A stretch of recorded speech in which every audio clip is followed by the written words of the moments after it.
Now let's talk about MFC versus RFA. Both leaders, presidents, promoters, whatever the titles are, they're down. Yeah. And I'm sure you've had a chance to bring this topic up to both guys. Yeah, after the show last week, I went out with Mark and Dave Pavelich for lunch, and they were both serious about it. And, I think Mark took great offense that Ed called in during the show. Mark, really was not pleased, and I think Ed had gotten information from somebody that Mark had been saying stuff about him, and I listened back last night to kind of know my facts, and I don't think that was the case.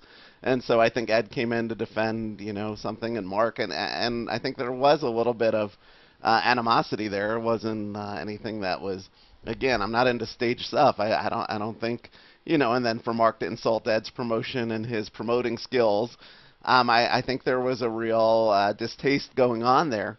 I talked to Ed last night, and he is planning to call Mark this week to try to see if they can put something together.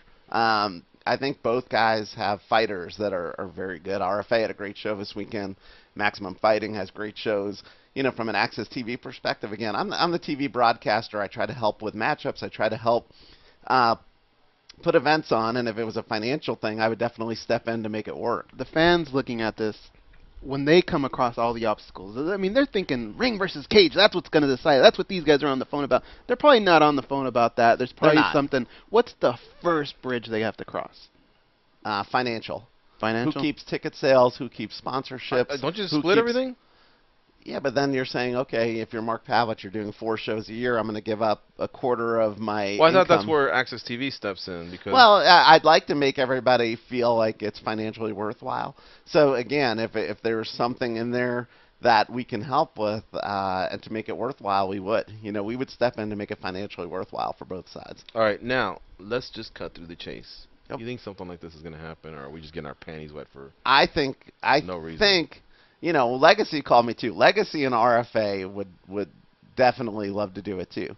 Because you have 2 U.S.-based promotions versus Canada, but I kind of like that Mark and Ed, I think, have a little bit of a rub the other day, and that I think they both would have ego. Now that said, at the end of the day, does it mean one promotion's fighters are better than another? I don't know. I mean, it's one night of everything else, but I think there'd be a lot of bragging rights that would go along with it. So I would say likely 75% chance it happens.